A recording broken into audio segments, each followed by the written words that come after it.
Estudios visuales y políticas de la mirada. Nelly Richard. En 1996, Rosalind Krauss y Hal Foster,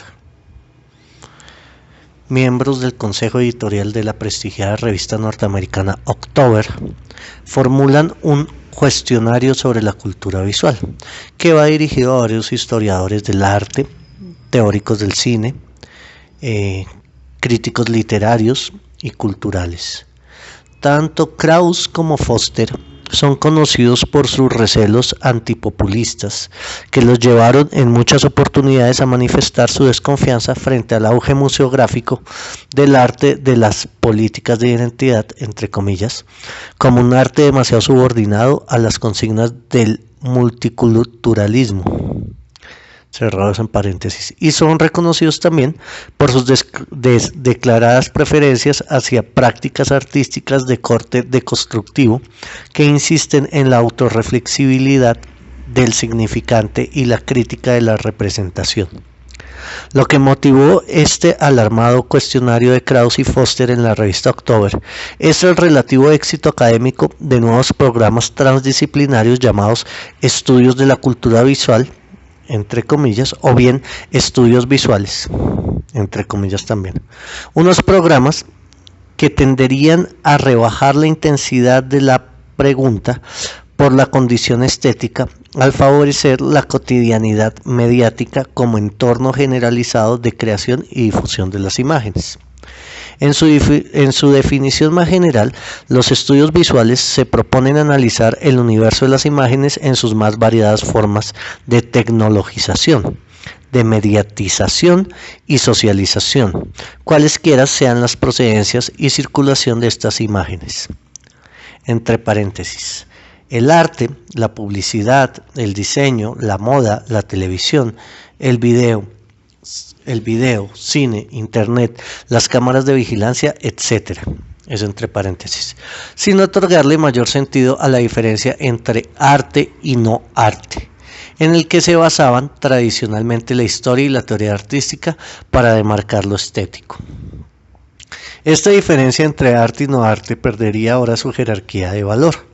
al quedar sumergida en una nueva constelación expandida de lo visual, que abarca todas las formas de ver, de ser visto y de mostrar, es decir, todo lo que es fenómeno de visión, dispositivo de imagen y comportamiento de la mirada en la vida de todos los días. Lo más apremiante del cuestionario, elaborado por Krauss y Foster, concierne a la pregunta de si este creciente nivelamiento de lo visual, que desprioriza lo estético, no indica necesariamente que, entre comillas, los estudios visuales están ayudando en su modesta medida académica a producir sujetos para la nueva fase del capital globalizado. Krauss y Foster se preguntan de hecho si los estudios visuales no estarían contribuyendo por vía de la promiscuidad a la desaparición de aquella reserva crítica que, en nombre del arte, permita tomar distancia frente a la economía política del signo mercancía, que prolifera a través de la cultura de las imágenes. Su pregunta concierne a las relaciones entre cultura visual y crítica de la mirada. En el actual contexto de una globalización comunicativa que debilita la potencia remecedora de la imagen, al estandarizar su consumo bajo las reglas informativas del mercado de las comunicaciones, pero antes de ahondar la complejidad de estas relaciones entre cultura visual y crítica de la mirada, quizás valga la pena darse una vuelta por las tensiones que hoy parecen oponer entre sí las disciplinas de lo estético por un lado y los estudios visuales por el otro. La angustia de la contaminación. Hace algunos años, el debate que monopolizaba la atención de los congresos académicos latinoamericanos era aquel que se daba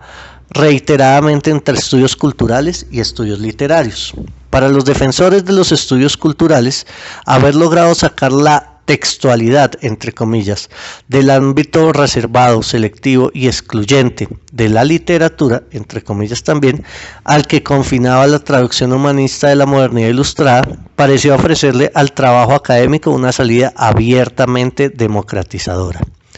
Los estudios culturales aprendieron de la teoría literaria a descifrar e interpretar los discursos en su dimensión semiótica y retórica, y luego trasladaron estos instrumentos refinados hacia materiales heterogéneos, no canónicos, que habían sido tradicionalmente rechazados por la escala de valoración estética que hegemonizaba el aparato llamado estudios literarios, entre comillas. Bajo el auge de los estudios culturales, cundió un proceso de semiotización del cotidiano que llegó a darle categoría de textualidad a cualquier tipo de realización discursiva y de práctica social, independientemente del tipo de maniobras significantes que guiaran su producción formal e interiorizaran su recepción visual y cultural. Apoyado en los descentramientos del canon operados por el posmodernismo, invadió el campo de los análisis de la cultura un desfile de prácticas e identidades que en nombre de lo popular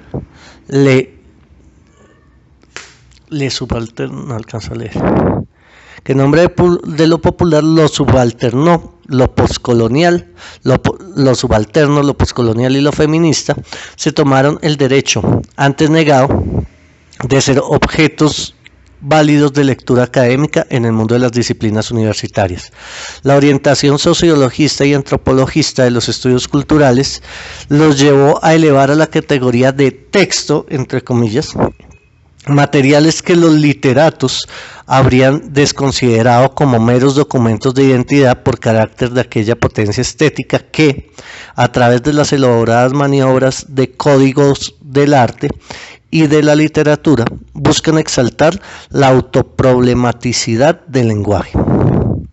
Traigo a colación este debate entre estudios literarios y estudios culturales porque ofrece varios parecidos con el que se da actualmente entre, por un lado, las disciplinas tradicionales de la historia del arte, entre comillas, y la teoría del arte, entre comillas, y por otro, la novedad transdisciplinaria de los estudios de la cultura visual, entre comillas.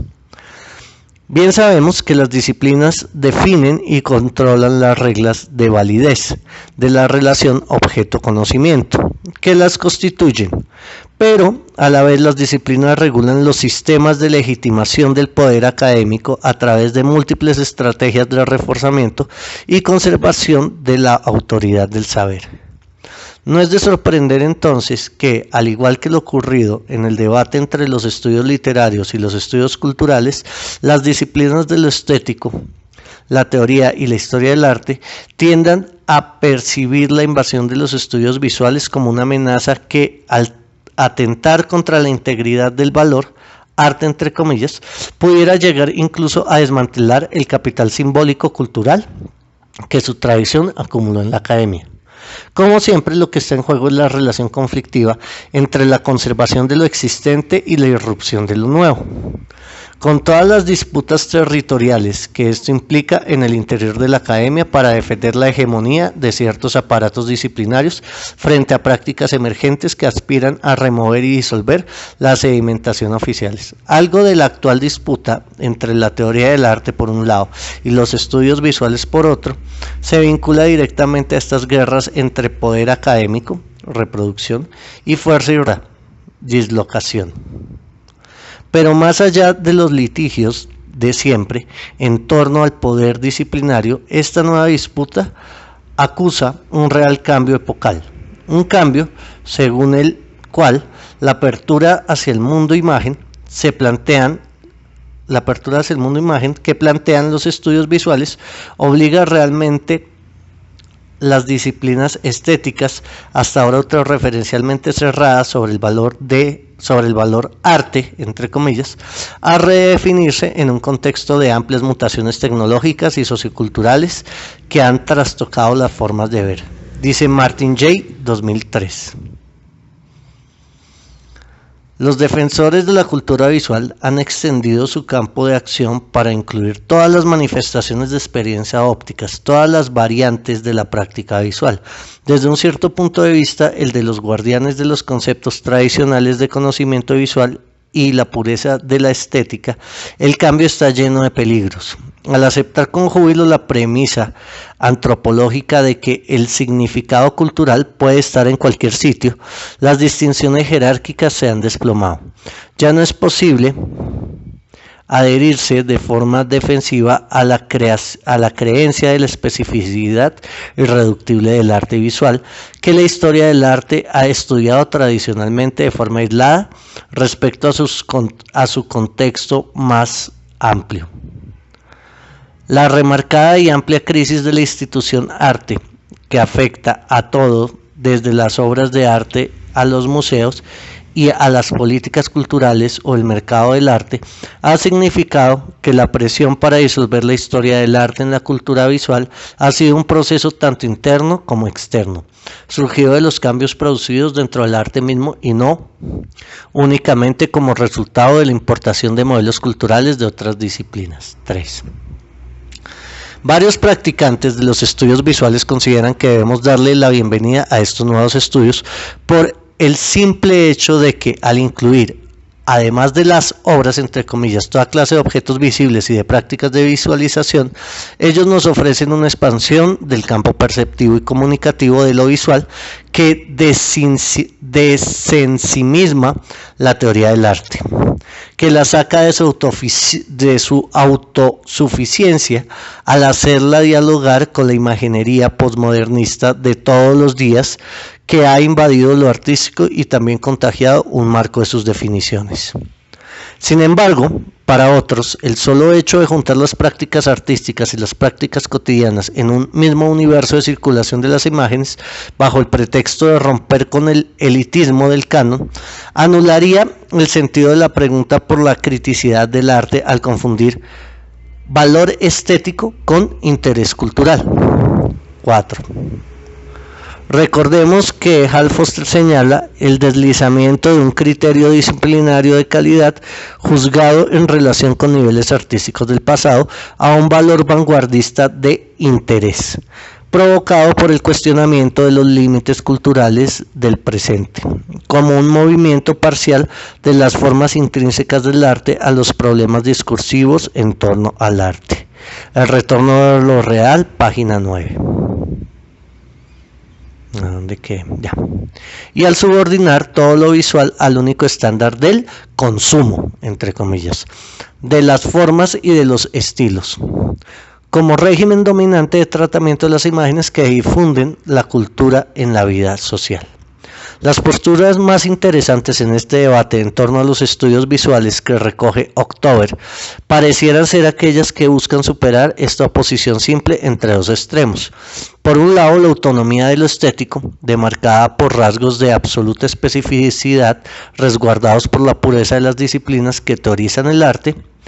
entre paréntesis eso, y por otro la disolución completa de esta autonomía artística en la estetización masiva del cotidiano y el relajo consiguiente de toda tensión crítica entre lo artístico y lo no artístico. Para mantener esta tensión, Kate Moxey propone lo siguiente.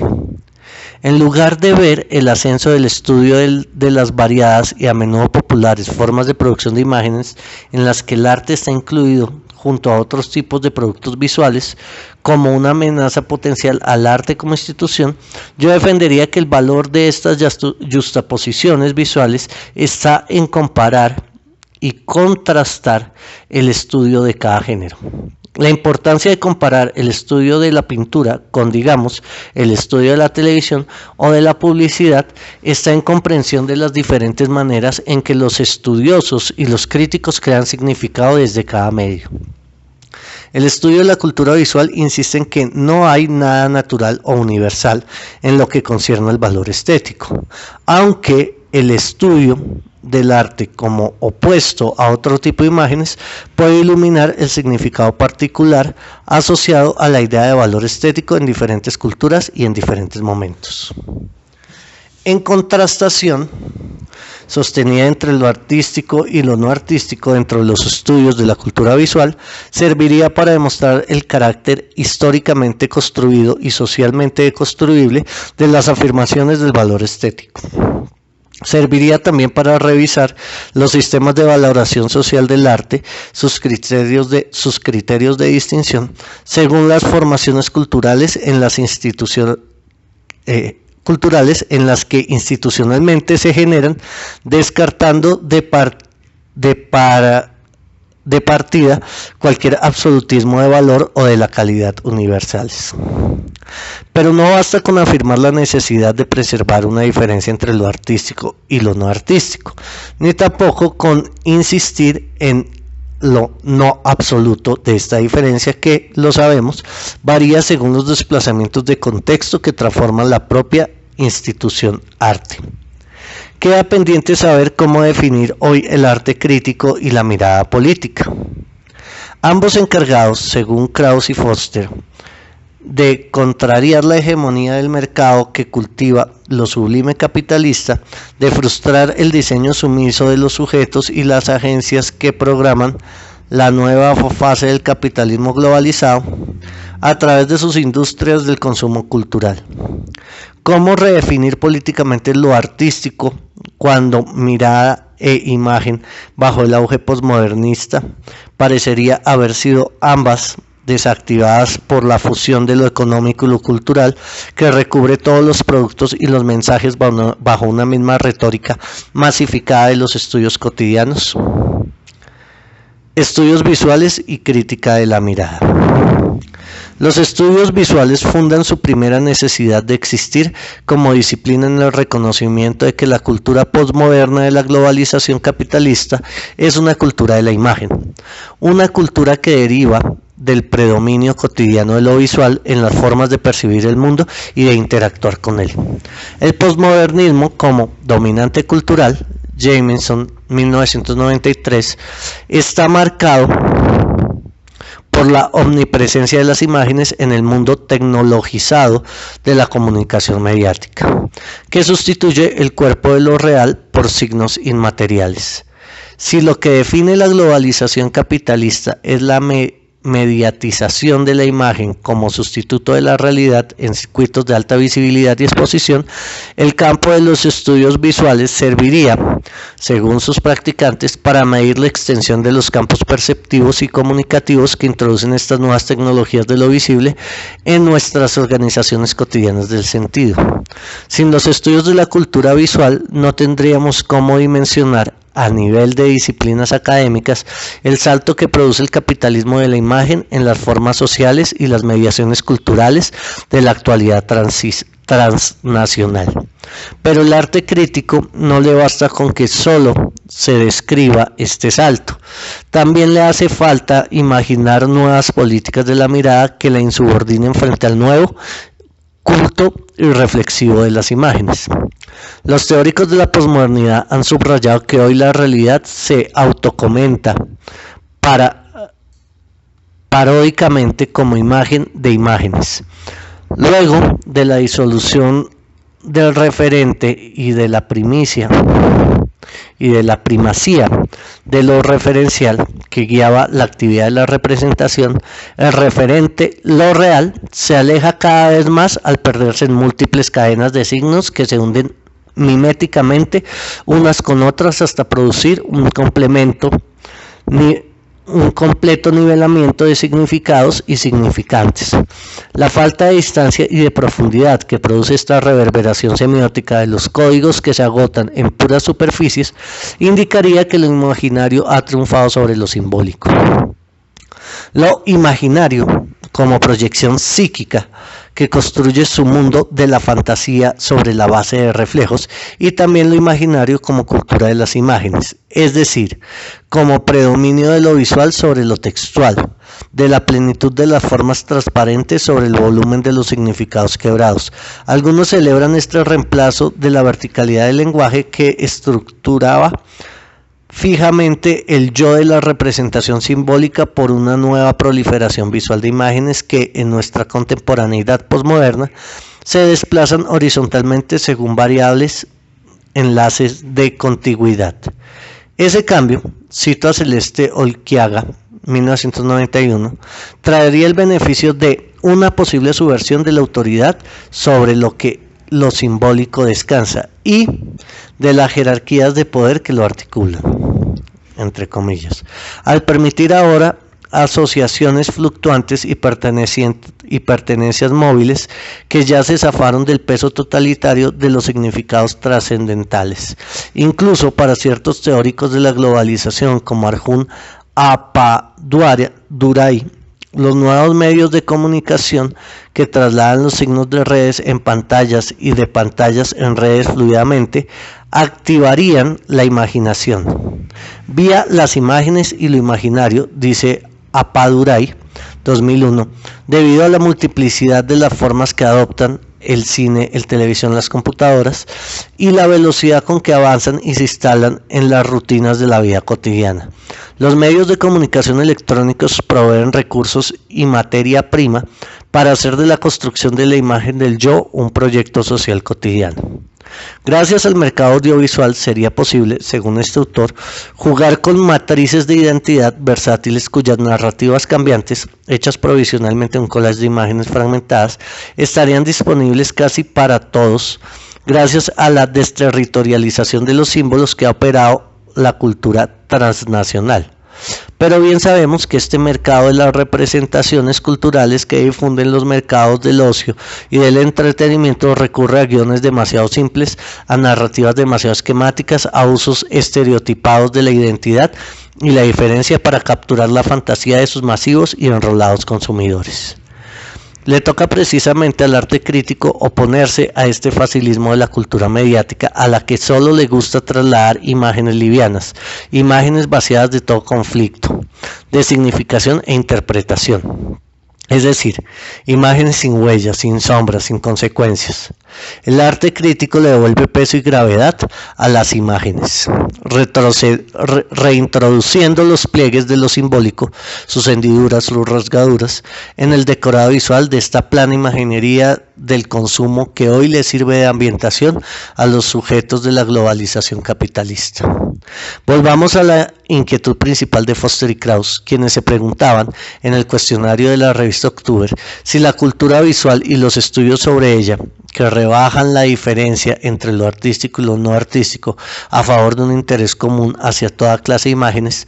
no estarían fatalmente condenados a producir masivamente sujetos para la nueva fase del capitalismo globalizado, es decir, sujetos obedientes a las nuevas diagramaciones culturales de una transestética de la banalidad. Baudrillard, 1991, cuyas retóricas publicitarias han despolitizado la mirada, haciéndola cómplice del generalizado vaciamiento del sentido que escenografía, el collage postmodernista. No entendí eso. Haciéndola cómplice del generalizado vaciamiento del sentido que escenografía, el collage postmodernista. Ya lo entendí. ¿Cómo repolitizar la mirada del espectador sobre las imágenes mediante algún tipo de experimentalidad crítica que desajuste el monopolio visual de las industrias simbólicas que sujetan a sus sujetos, disciplinándolos a través de la forma mercancía? Creo que son al menos dos las tareas que no deben abandonarse. 1. La de desnaturalizar el sentido, quebrando el falso supuesto de la inocencia de las formas. La de denunciar la aparente neutralidad de los signos con las que las ideologías culturales disfrazan sus tomas de partido y sus luchas de fuerza. 2. La de trazar vectores de subjetivación alternativa que potencien la alteridad en tanto fuerza de desclasificación que rompa las uniformizaciones seriales, la programaticidad del sentido, las ortodoxias de representación, los guiones identitarios predeterminados, las asignaciones fijas de roles y categorías homogéneas. Un arte crítico y sus políticas de la mirada debería impulsarnos a desorganizar los pactos de representación hegemónica que controlan el uso social de las imágenes, sembrando la duda y la sospecha analíticas en el interior de sus reglas comunicativas y denunciando lo que invisibilizan sus fronteras de control de la representación, y también desatando una revuelta de la imaginación que mueva las significaciones establecidas hacia bordes de no certidumbre y de ambigüedad, de experiencia de la sorpresa, para que la relación mirada-imagen se torne otra para sí misma cada vez que el arte renuncia a someterse a la unidimensionalidad del sentido. Tanto la desconstrucción analítica como la imaginación crítica son modelos de rebeldía que le niegan su poder de intimidación a la abstracción del sistema total, que intenta clausurar todas las líneas de fuga desde la sistematicidad absoluta de una lógica supuestamente indesmontable. Hay un capitalismo de la imagen cuyo mundo sin cualidades ha sido pulido por las estéticas de la comunicación, que prefieren la lisura de las superficies operativas a los quiebres y dobleces del pensar insatisfecho. El arte crítico debe rasgar estas superficies demasiado lisas con marcas de descalce que abran huecos de distancia, de profundidad, de extrañeza en la planicie de la comunicación ordinaria. Por muy interesados que estén en analizar la cotidianidad mediática de la globalización capitalista y en su imperio tecnológico de la visualidad, los estudios visuales no deben cerrar la posibilidad crítica de un arte del descalce y del intervalo, de la fisura opaca, un arte que recurra a lo estético para darle potencia significante e intensidad expresiva a aquellos eventos de la forma que se niegan a convertirse en puro valor circulación. Apostar a un arte crítico se hace especialmente difícil en un mundo donde, como dice F. Jamieson, lo estético lo impregna todo, razón por la cual lo que solía llamarse filosóficamente la distintividad o especificidad de lo estético tiende ahora a difuminarse o perderse completamente. Acordarse de Katia Mandoki. Si todo es estético, no tiene mucho sentido evocar una filosofía distinta de lo estético. Si toda la realidad ha devenido profundamente visual y tiende a la imagen, entonces en la misma medida se torna más y más difícil conceptualizar una experiencia específica de la imagen que se distinguiría de otras formas de experiencia. No se trata de retornar a la nostalgia fetichizante desde obra en el sentido tradicional que acuñaron las bellas artes, de la obra como resultado cosificado al que se le otorga valor de producto, separándola del juego de desplazamientos y emplazamientos teóricos, discursivos e institucionales, que la manera inconclusa en permanente reformulación contextual. Es necesario salirse de la ideología de la obra para defender el arte como ejercicio, es decir, como el movimiento procesual que conduce a la obra de arte, pero que siempre la desborda y la transgrede porque la energía transformacional de su productividad significante funciona como un excedente inagotable. Contra toda entrega prediseñada de sentido, el arte crítico busca diseminar una concepción del significado como algo producido activamente y no como algo pasivamente, institucionalmente recibido, haciendo vibrar una permanente oscilación del sentido entre lo representado y lo desrepresentable. Para que la crítica pueda meditar sobre cómo esta oscilación del sentido pugna contra la reificación de la obra, es necesario liberar un territorio de relativa autonomía dentro de un mundo de la cultura visual mayoritariamente entregado al simple consumismo de la imagen en un territorio de autonomía estratégica, como lo llama Foster, desde el cual preguntarse cómo trabaja la diferencia que les otorga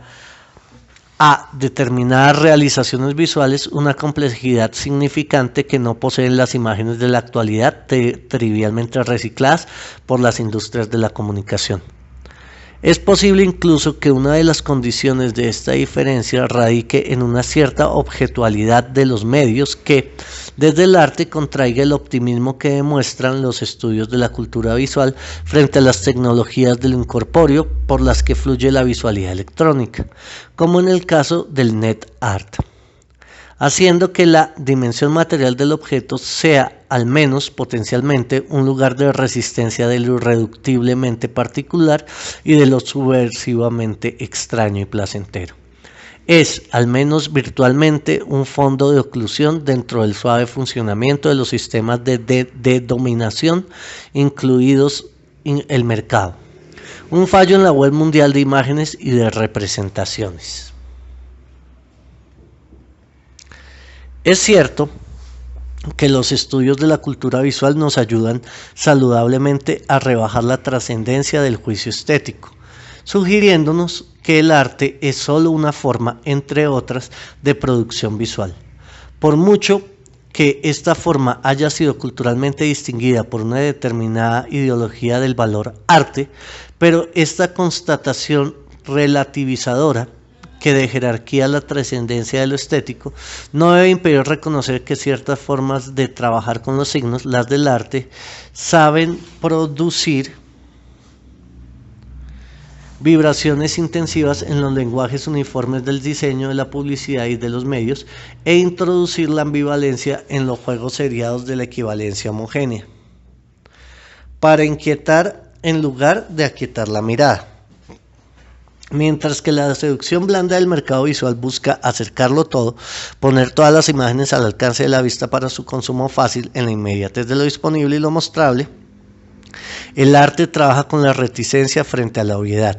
de lo que se exhibe sin secretos ni enigmas de la representación. El devenir político de la forma arte consiste precisamente en querer empujar la mirada hacia los bordes de tumulto, de discordia, y de irreconciliación, que le sirven de arriesgado montaje al juicio crítico, cuando éste se propone mostrar que ninguna forma coincide plácidamente consigo misma.